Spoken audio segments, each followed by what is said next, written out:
हैं, लेकिन हम कभी भी इनसे पूछते नहीं, अरे भैया जिस अजान को तुम रोकने को कह रहे हो वो मुल्ला जी क्या बोल रहा है 5 समय, उसका अर्थ तो बताओ।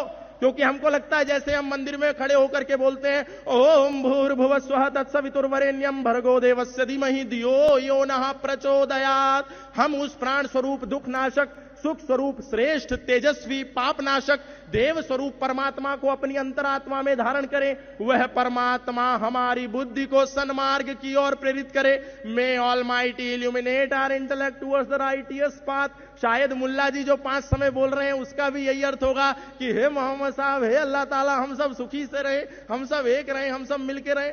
शायद ये होगा, इसीलिए हम भ्रमित हो जाते हैं। लेकिन हम नहीं सोचते कि वो बोल क्या रहे हैं। ला इलाहा इल्लल्लाह मुहम्मद रसूलुल्लाह, अशहदु अल्ला इलाहा इल्लल्लाह हुआ, अशहदु अन मुहम्मदन अब्दुहु व रसूलुहु। हमें लगता है हमारा जैसा गायत्री मंत्र है, हमारी जैसी ईश्वर स्तुति प्रार्थना उपासना है, वैसे ही वो लोग भी बोल रहे होंगे। लेकिन नहीं, सावधान सनातन धर्मियों, वो दिन में 5 बार तुमको चेतावनी देते हैं कि अल्लाह के सिवा कोई इबादत करने योग्य नहीं है और मोहम्मद के सिवा कोई रसूल नहीं है। वो चेतावनी देते हैं और हम मूर्ख हिंदू, हम मूर्ख सनातन धर्मी अपनी कथा को बंद करके उनकी चेतावनी को सुनने के लिए कान लगा लेते हैं। अरे मुल्ला जी का चेतावनी देने का समय हो गया, जरा कथा को रोक दो, जरा हनुमान चालीसा को रोक दो।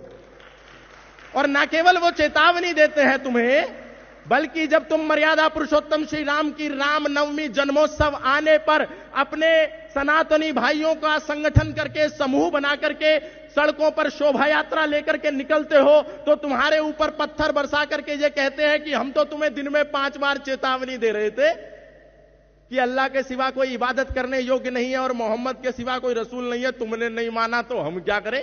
तुम तो सुन रहे थे। अब लो, आंसू गैस के गोले मस्जिदों के ऊपर से, मदरसों के ऊपर से, मिंबर और मीनारों के ऊपर से तुम पर बरसाए जाते हैं, तुम पर पत्थरबाजी होती है और फिर भी तुम नहीं सुधरते और कहते हो ईश्वर अल्लाह तेरो नाम सबको सन्मति दे भगवान।